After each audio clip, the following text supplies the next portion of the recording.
Item ಯಾವುದೇ ಇರಲಿ try ಮಾಡಿ ಆಚಿ ಚಿಕನ್ ಮಸಾಲಾ. ರಾಜ್ಯಗಳ ರಾಜಸ್ವ ನಷ್ಟವನ್ನು ಎದುರಿಸುತ್ತಿರುವ ಸಂದರ್ಭದಲ್ಲಿ ಮಾದಕ ವಸ್ತುಗಳು ಮತ್ತು ಐಷಾರಾಮಿ ವಸ್ತುಗಳ ಮೇಲೆ ಸೆಸ್ ಮತ್ತು ಇತರ ತೆರಿಗೆಗಳನ್ನು ವಿಧಿಸುವ ಮೂಲಕ ಕೇಂದ್ರ ಸರ್ಕಾರವು ರಾಜಸ್ವವನ್ನು ಸಂಗ್ರಹಿಸುತ್ತಿದ್ದು, ಈ ಆದಾಯದ ಸಂಪೂರ್ಣ ಮೊತ್ತವು ಕೇಂದ್ರ ಸರ್ಕಾರದ ಬೊಕ್ಕಸವನ್ನು ಸೇರಲಿದೆ.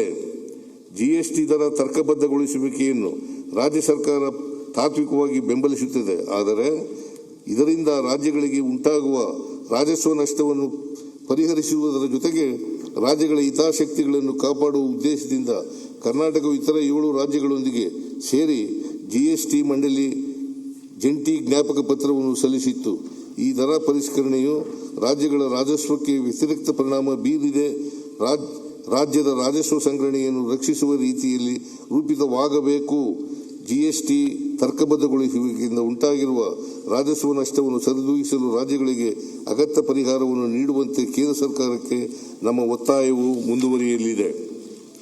ರಾಜ್ಯಗಳ ಸ್ವಂತ ತೆರಿಗೆ ರಾಜಸ್ವದ ಮೇಲಿನ ಈ ನಿರ್ಬಂಧಗಳ ಹಿನ್ನೆಲೆಯಲ್ಲಿ ಕೇಂದ್ರ ಸರ್ಕಾರದಿಂದ ಸ್ವೀಕೃತವಾಗುವ ತೆರಿಗೆ ಹಂಚಿಕೆಯು ಇನ್ನಷ್ಟು ನಿರ್ಣಾಯಕವಾಗುತ್ತದೆ.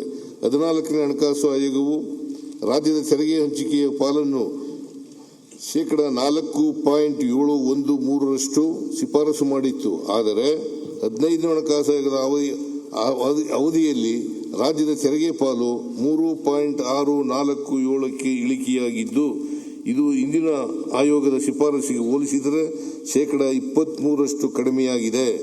15ನೇ ಹಣಕಾಸು ಆಯೋಗದ 6 ವರ್ಷಗಳ ಅವಧಿಯಲ್ಲಿ ಒಟ್ಟಾರೆ ಸುಮಾರು 65,000 ಕೋಟಿಗಳ ನಷ್ಟ ಉಂಟಾಗಿದೆ.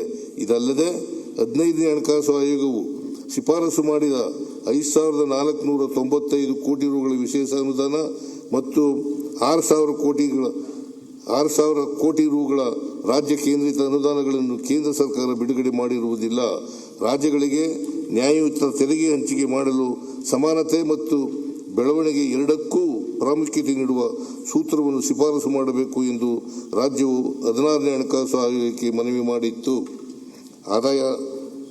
ಆದಾಯ ಅಂತರಕ್ಕೆ ನಿಗದಿಪಡಿಸಲಾದ ಹೆಚ್ಚಿನ ತೂಕವನ್ನು ಕಡಿಮೆ ಮಾಡಿ ವಿತ್ತೀಯ ನಿರ್ವಹಣೆ ಮತ್ತು ದೇಶದ ಆರ್ಥಿಕತೆಗೆ ರಾಜ್ಯದ ಕೊಡುಗೆಯ ಮಾನದಂಡವನ್ನು ತೆರಿಗೆ ಹಂಚಿಕೆ ಮತ್ತು ಸೂತ್ರ ನಿರ್ಧರಿಸಲು ಪರಿಗಣಿಸಬೇಕೆಂದು ನಾವು ಒತ್ತಾಯಿಸಿದ್ದೇವೆ.